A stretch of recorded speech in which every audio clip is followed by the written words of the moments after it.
घने जंगल के बीचों बीच मैक्स नाम का एक शरारती बंदर रहता था। मैक्स को दूसरे जानवरों के साथ मजाक करना बहुत पसंद था और उसे नारियल से विशेष लगाव था। वह अक्सर ताड़ के पेड़ों पर चढ़ जाता था, नारियल तोड़ता था और खूब हंसने के लिए उन्हें अपने दोस्तों पर फेंकता था। एक धूप भरी सुबह मैक्स ने एक ऊंचे पेड़ पर एक विशेष रूप से मोटा और पका हुआ नारियल लटका हुआ देखा। वह इस प्रलोभन का विरोध नहीं कर सका और उसने एक हास्यास्पद शरारत करने का फैसला किया। उसने नारियल तोड़ा और उसे पहाड़ी से नीचे अपने दोस्त एडी हाथी के रास्ते में लुढ़का दिया। एडी एक सौम्य और कुछ हद तक अनाड़ी हाथी था जो जंगल में शांतिपूर्ण सैर का आनंद ले रहा था। जैसे ही नारियल उसकी ओर लुढ़का, उसने उसे कोई चंचल जानवर समझ लिया और अपनी सूंड से उसे पकड़ने की कोशिश की। लेकिन नारियल बहुत फिसलन भरा था और एडी की सूंड ने उसे हवा में उड़ा दिया। नारियल एक पेड़ के तने से उछला और लियो शेर के ठीक सामने गिरा, जो छाया के नीचे आराम कर रहा था।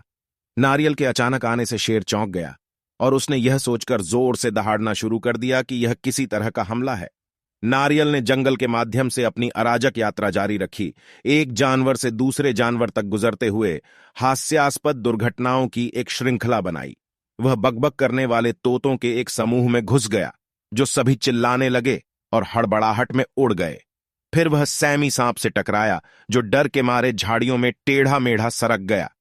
मैक्स ने सुरक्षित दूरी से देखा, बमुश्किल अपनी हंसी रोक सका। उसने जंगल में ऐसा हास्यप्रद दृश्य पहले कभी नहीं देखा था।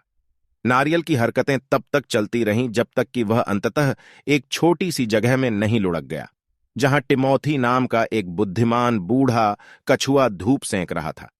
टिमोथी ने अपनी धीमी और स्थिर चाल से नारियल को अपनी ओर जाते हुए देखा। अन्य जानवरों की तरह घबराने के बजाय उसने शांति से अपने हाथ फैलाए और नारियल को अपने खोल पर लुढ़कने दिया। मैक्स को आश्चर्य हुआ जब नारियल टिमोथी के मजबूत खोल और जमीन के बीच फंस गया। नारियल की जंगली यात्रा समाप्त हो गई थी और सभी जानवर चारों ओर इकट्ठे हो गए थे और अब भी उन प्रफुल्लित करने वाले दृश्यों को देखकर हंस रहे थे जो उन्होंने देखे थे। मैक्स इस बात से आश्चर्यचकित था कि उसकी साधारण शरारत इतने भव्य तमाशे में कैसे बदल गई। टिमोथी, बुद्धिमान बूढ़ा कछुआ, ने अपनी आंखों में चमक के साथ मैक्स की ओर देखा।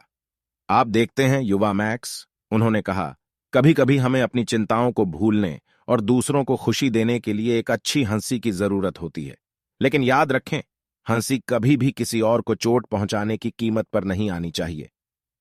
मैक्स ने टिमोथी के शब्दों में सच्चाई का एहसास करते हुए सिर हिलाया। उस दिन के बाद से वह अभी भी शरारतें करना पसंद करता था, लेकिन उसने सुनिश्चित किया कि वे हानिरहित हों और परेशानी पैदा करने के बजाय मुस्कुराहट लाएं। और इसलिए शरारती बंदर, हंसते हुए नारियल और बुद्धिमान बूढ़े कछुए की बदौलत जंगल एक जीवंत और खुशहाल जगह बन गया।